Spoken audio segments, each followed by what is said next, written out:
Okay, good morning, dear students. Today I will discuss about the human comforts factor affecting human comfort, effective temperature, and the human comfort chart. So this is the today lecture topic and the part of the unit 4. The subject name is the refrigeration air conditioning and the semester is 8. This is the outline of the today lecture. What is the comfort air conditioning? What are the factor affecting human comfort? What are the thermodynamics of the human body? What is the effective temperature? And what is the human comfort chart? These are the outline of the today lecture. So what is the meaning of comfort air conditioning? This is the main significance of comfort air conditioning. So because of the every person, every human body needs the comfort air conditioning. So this class of air conditioning is meant to ensure human comfort in the space. जहाँ पे भी human है उसको comfort चाहिए है, जिस भी space में वो है वहाँ पे उसको ह्यूमन कंफर्ट चाहिए, उसके लिए ये सब बात हो रही है. A comfortable environmental would increase the efficiency of a worker in the office. तो जो भी कंफर्टेबल इन्वायरमेंट है वो उसकी एफिशिएंसी बढ़ाने के लिए, वर्कर की एफिशिएंसी, ऑफिस में वर्कर की एफिशिएंसी बढ़ाने के लिए इस तरह का एटमॉस्फेयर तैयार किया जाता है. It is essential for the human life in operation theatre, ICUs, burner section, etc. These are the conditions for the comfort air conditions. So it is required for the operation theater also, ICUs, जहाँ पे आपके burner section है वहां पे requirement रहती है. And it is a common thing now it is which people expect in the multiplexes, mall, shops, restaurant, house hold. जहाँ पे भी आपने देखा कि मल्टीप्लेक्सेस वगैरह में मूवी देखने जा रहे हैं तो वहां पे उनको कंफर्ट कंडीशन चाहिए क्योंकि ज्यादा भीड़ भाड़ रहती है. मॉल वगैरह के एरियाज में, रेस्टोरेंट्स में जहाँ पे ज्यादा ट्रैफिक रहता है वहां पे कंफर्ट कंडीशंस की रिक्वायरमेंट है. तो उस कंफर्ट कंडीशंस को कौन कौन से फैक्टर इफेक्टेड करते हैं? तो what are the factor affecting the human comfort? First is the temperature, second is the humidity, third is the air movement, fourth is the air purity. तो these are the four factor which are the affected the human comfort. तो temperature बहुत ज्यादा नहीं होना चाहिए. जो comfort condition के लिए टेम्परेचर रिक्वायरमेंट है वो 26 डिग्री सेंटीग्रेड है. ह्यूमिडिटी प्रॉपर होनी चाहिए. जो रिलेटिव ह्यूमिडिटी है वो 60% तक होनी चाहिए. एयर का movement according to the weather होना चाहिए. और एयर की प्योरिटी, चूंकि एयर एटमॉस्फेयर से आती है तो उसमें बहुत सारे सेंडिमेंट्स वगैरह रहते हैं तो उसको क्लियर करना बहुत जरूरी है before entering of the room.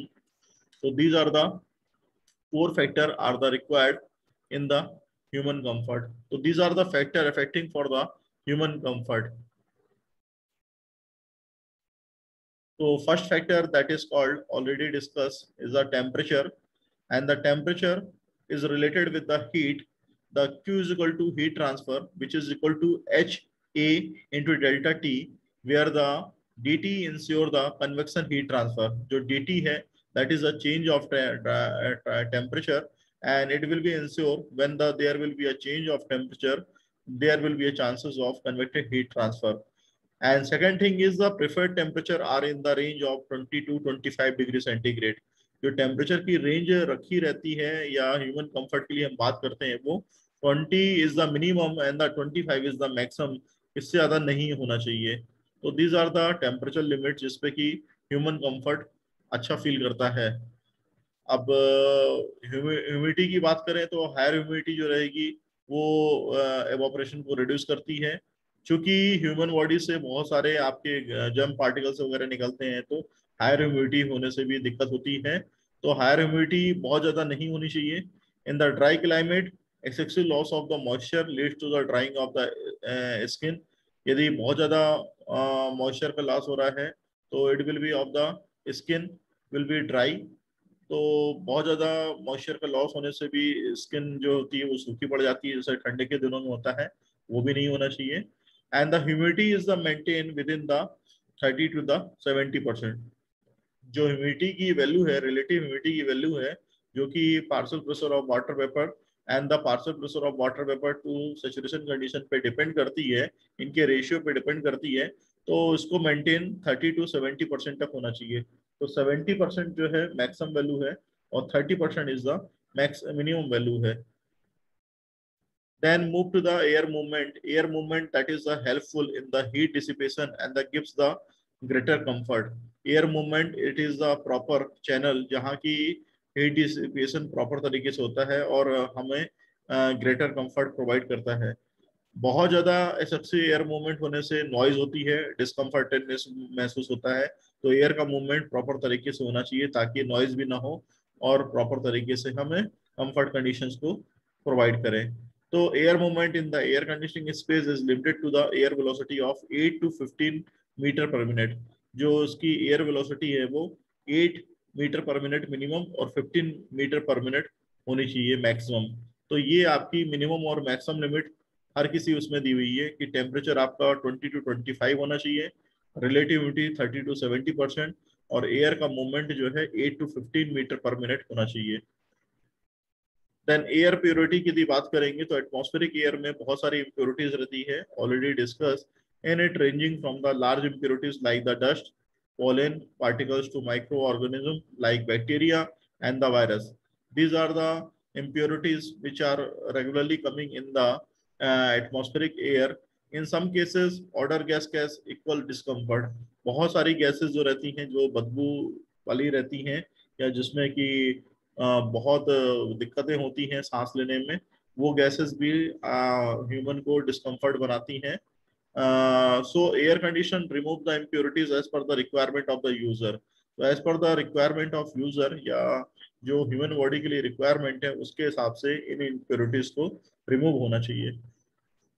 Thus it can be said that the entire procedure of the air conditioning involve. तो हम बोल सकते हैं कि टेम्परेचर को कंट्रोलिंग होनी चाहिए, कंट्रोलिंग ऑफ द ह्यूमिडिटी होनी चाहिए, controlling of the air movement होना चाहिए और एयर का प्योरिफिकेशन होना चाहिए. These are the simply requirement for the human comfort. अब यदि बात करेंगे कि थर्मोडायनेमिक्स ऑफ ह्यूमन बॉडी, एक ह्यूमन बॉडी के लिए थर्मोडायनेमिक्स किस तरीके से वर्क करता है. अभी तक हम थर्मोडायनेमिक्स पढ़ा करते थे गाड़ियों के लिए, पावर प्लांट के लिए और कुछ उसके एप्लीकेशंस के लिए. जैसे आपका ऑटोमोबाइल में भी थर्मोडायनेमिक्स का फंडामेंटल इस्तेमाल होता है, आईसी इंजन में भी इस्तेमाल होता है, फ्लूइड मैकेनिक्स में भी हम उसको कहीं ना कहीं किसी न किसी रूप में इस्तेमाल करते हैं, हीट एंड मास ट्रांसफर में भी इस्तेमाल करते हैं. लेकिन कई बार थर्मोडायनेमिक्स हमारी ह्यूमन बॉडी में भी लगता है. The average temperature of human body that is depends upon the heat produced by the body and the exchange with the environment. Continuously heat अपनी body से निकलती रहती है और सप्लाई भी होती रहती है from the environment side. तो fundamental thermodynamic equation for the heat exchange between the human body and the environmental it is given by, that is the capital M is equal to the W plus of the E plus of the in bracket of R plus capital R plus C. तो जहाँ पे जो M है वो energy produce by the metabolism है, कितनी energy produce हो रही है मेटाबॉलिज्म के द्वारा, depending on the activity, activity पे डिपेंड होती है, that is from the food. Second thing is the W, mechanical work done कितना किया गया है बॉडी के द्वारा, ये देखा जाता है. तीसरा third one capital E, that is the evaporated heat, कितनी हीट एवापोरेट हो रही है, एवापोरेशन ऑफ बॉडी फ्लूइड्स कितना हो रहा है बॉडी में से, वो देखना रहता है. और जो ब्रैकेट में आप देख रहे हैं R plus C, that is the heat exchange between the body and the environment by the radiation and the convection. कितनी हीट एक्सचेंज होगी बॉडी और एनवायरनमेंट के बीच में रेडिएशन और कन्वेक्शन के द्वारा, this is the main fundamental. तो the evaporative heat loss E depends on the partial pressure of water vapor in air surrounding body, that is the humidity of the space, radiations and the convection heat loss R plus C. already हमने equation बताया, depends on the space temperature as the body temperature is a constant. Air movements affect the both E and C. The matching of heat produced and the heat dissipated during the normal condition would maintain the core body temperature between the 36 to 38 degrees centigrade. And finally, the combined effect has given rise to the concept of the effective temperature. This is the main fundamental about the thermodynamics of the human body, in which the various factor is affecting the human body. People feel the comfortable only when all the three parameters says the dBT, RH and the air velocity are within the certain limit. Pupils जितने भी आपके work कर रहे होते हैं जहाँ पे भी, तो उनको वहाँ पे ह्यूमन कंफर्ट तब फील होगा जब उनका डीबीटी और रिलेटिव ह्यूमिडिटी, एयर की वेलोसिटी प्रॉपर सर्टेन लिमिट में रहेगी. Effective temperature that is a single parameter at which the pupil feel the comfortable. Effective temperature जो रहता है that is the measure of the comfort, कि हमें पता होना चाहिए कि कितना टेम्परेचर रखना है. It is the measure of the feeling warmth और the cold by the human body in response to the air temperature, relativity, and the air motion. This is the main fundamental requirement for the human comfort, that is the effective temperature. It is response to the environmental condition also, and this factor combine the effect of the drivable temperature and the air humidity in a single factor. जितने भी हैं ये सारी चीजें dribble temperature और air humidity को affected करते हैं, जो कि एक सिंगल फैक्टर के रूप में काम करते हैं.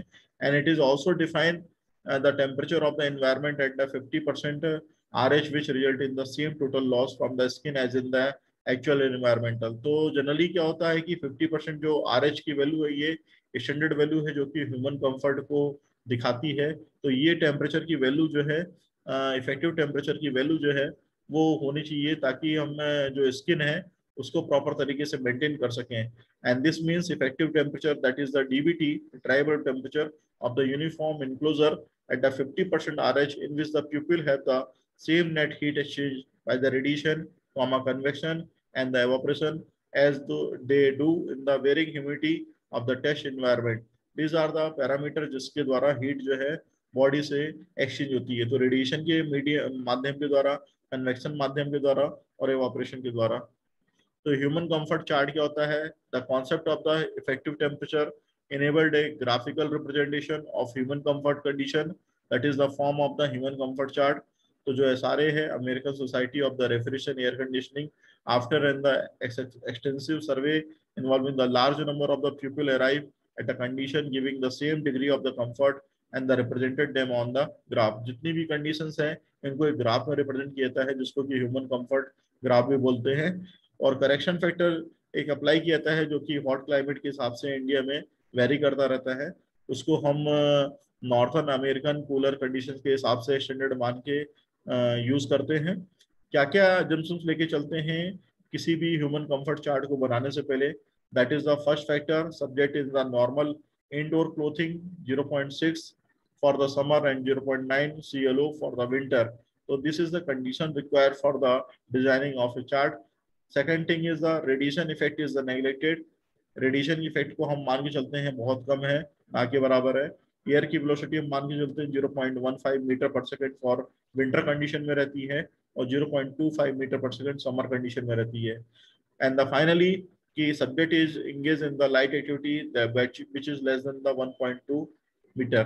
तो ये सारी चीजें ह्यूमन कंफर्ट चार्ट के लिए जरूरी है.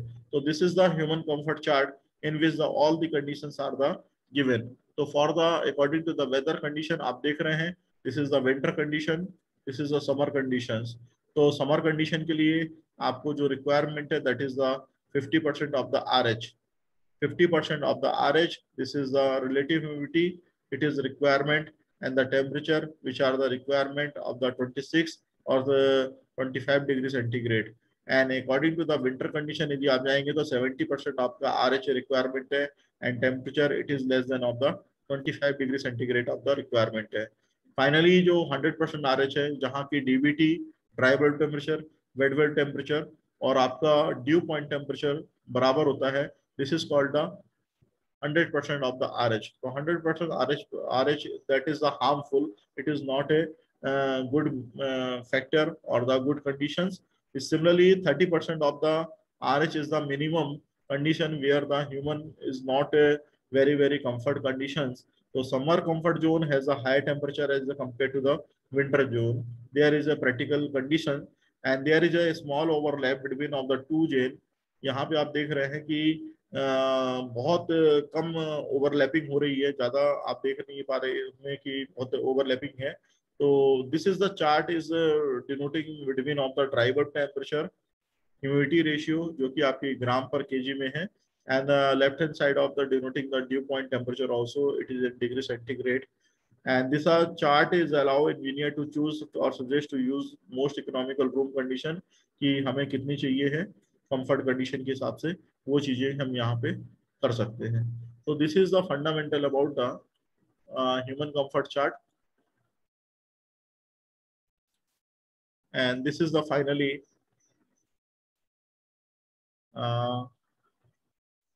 This is the today lecture, and if you have any question, please ask.